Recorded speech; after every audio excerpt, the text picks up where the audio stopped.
Hi friends, welcome to my channel Ratna Anupindi. ఈరోజు వీడియోలో timepass evening snack item చేసి చూపిస్తాను.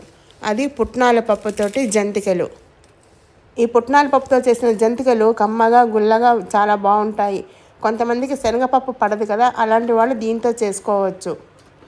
ఈ జంతికల్ని పిల్లలే కాదు పెద్దవాళ్ళు కూడా కరకరలాడించేస్తారు. ఇదే పిండితోటి లాస్ట్లో మిగిలిన పిండితోటి పకోడీలాగా చేసుకుంటే భలే ఉంటుంది. అది కూడా చూసారు కదా ఇప్పుడు వీడియోలో.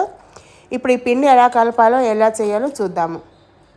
దీనికోసం ముందుగా నేను ఇక్కడ ఒక గ్లాసు పుట్నాల పప్పు తీసుకున్నాను. ఒక గ్లాసు కానీ కప్పు కానీ ఏదైనా తీసుకోవచ్చు కొలత కోసం. ఇప్పుడు ఈ పప్పుని ఒక మిక్సీ జార్లో వేసుకుని మెత్తని పొడిలాగా చేసుకోవాలి. ఎక్కడైనా పప్పులాగా ఉండిపోయిందంటే మనం జంతికల గొట్టంలోంచి ఒత్తినప్పుడు అడ్డుకుంటుంది, అందుకోసం మెత్తగా చేసుకోవాలి. ఇప్పుడు ఈ పుట్నాల పొడిని కలుపుకోవడానికి వీలుగా ఉండే ఒక విశాలమైన బేసిన్లో కానీ పళ్ళెంలో కానీ వేసుకోవాలి. ఇప్పుడు అదే పళ్ళెంలోకి బియ్యం పిండి తీసుకోవాలి. మనం పుట్నాల పప్పు ఏ గ్లాస్తో అయితే కొలుచుకున్నామో అదే గ్లాస్ తోటి 4 గ్లాసుల బియ్యం పిండి వేసుకోవాలి.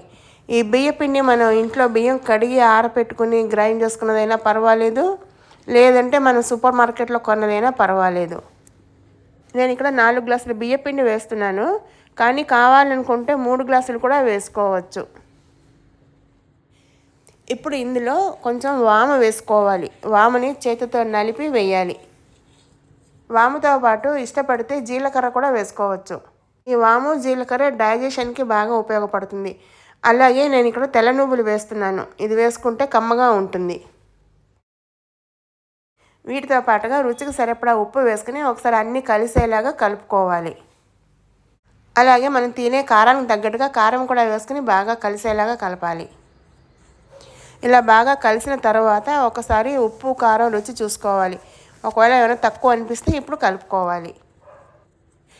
ఉప్పు కారం సరి చూసుకున్న తర్వాత పిండిని మధ్యలో గొయ్యిలాగా చేసి కాచిన నూనె వేయాలి.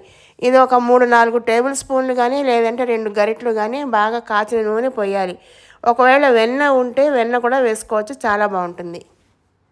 మనం ఒక్కొక్కసారి అప్పటికప్పుడు ఏమైనా తినాలి అనిపించినప్పుడు అనుకోకుండా చేస్తాం కదా, అలాంటప్పుడు వెన్న రెడీగా ఉండదు కాబట్టి నూనె వేసుకోవచ్చు. ఇలాగా మధ్యలో నూనె వేసిన తర్వాత పిండితో కప్పి జాగ్రత్తగా చెయ్యి కాలకుండా కలుపుకోవాలి. ఒకవేళ వేడి అనిపిస్తే కనుక గరిటెతో కూడా కలుపుకోవచ్చు. చూడండి, మొత్తం చక్కగా కలిసింది కదా. ఇప్పుడు ఇందులో కొద్దిగా నీళ్లు పోసుకుంటూ మెత్తని చపాతీ పిండిలాగా కలుపుకోవాలి. లేదంటే మన జంతికల గొట్టంలో పిండి ముద్ద వేసి నొక్కినప్పుడు ఈజీగా దిగాలన్నమాట నూనెలోకి, అలా ఉండాలి పిండి. పిండి గట్టిగా ఉందనుకోండి, మనం నొక్కినప్పుడు మన చేతులు నొప్పి పెడతాయి. మనం ఈ పిండిని అంతా ఒకేసారి కలిపేసుకోవచ్చు, లేదంటే ఏ వాయికి ఆ వాయ కొంచెం కొంచెం కలుపుకోవచ్చు. నేను ఇప్పుడు కొంచెమే పిండి చేస్తున్నాను కాబట్టి అంతా కలిపేస్తున్నాను.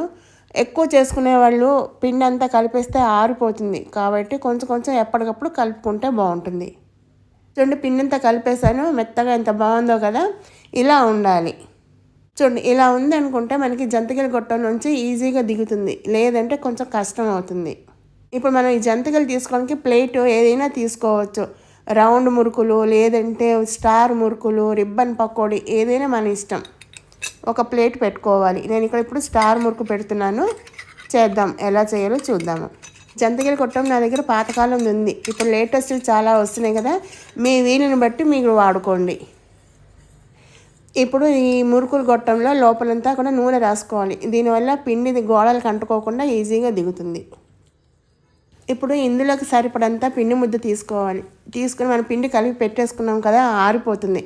అందుకని కొంచెం కొంచెం తీసుకున్నప్పుడు ఒకసారి మళ్ళీ పిసికి ఆ గొట్టంలోకి వేసుకోవాలి. ఈ జంతికలు వేయించుకోవడానికి ఒక మూకుల్లో నూనె పోసి వేడి చేయాలి. నేను ముందుగానే పెట్టేశాను. నూనె వేడెక్కిన తర్వాత ఫ్లేమ్ తగ్గించుకొని మనం జంతికని అందులోకి తిప్పుకోవాలి. నూనె వేడిగా లేకపోతే జంతికలు నూనె పీల్చేస్తాయి, అంతేకాకుండా మెత్తగా ఉంటాయి. ఈ జంతికలు ఇప్పుడు ఒకవైపు వేగిన తర్వాత రెండో వైపుకి తిప్పుకోవాలి. ఇప్పుడు చూసారు కదా వీడియోలో, అలాగా రెండో వైపు కూడా ఎర్రగా వేగిన తర్వాత తీసేయాలి. మనకి వేగిందని ఎలా తెలుస్తుంది? ఆ బుడగల్లాగా వచ్చింది కదా, ఆ బుడగలు తగ్గిపోతాయి. తగ్గింది అంటే వేగిపోయినట్టు లెక్క.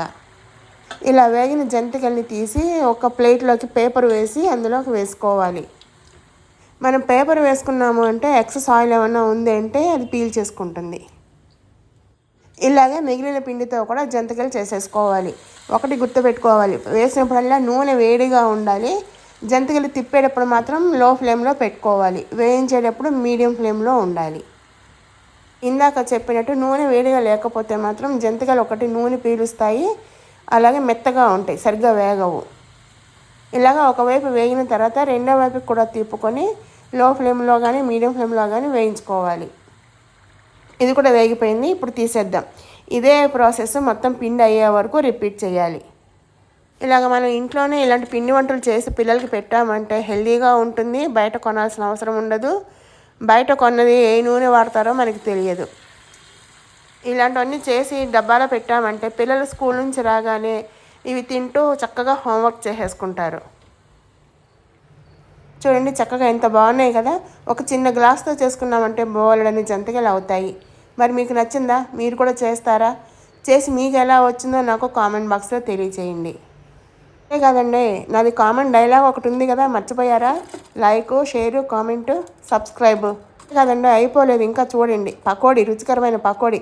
లాస్ట్లో మిగిలిపోయిన పిండిలో ఉల్లిపాయ, పచ్చిమిరపకాయలు వేసి ఇలా పకోడీలాగా వేసుకుంటే చాలా బాగుంటుంది.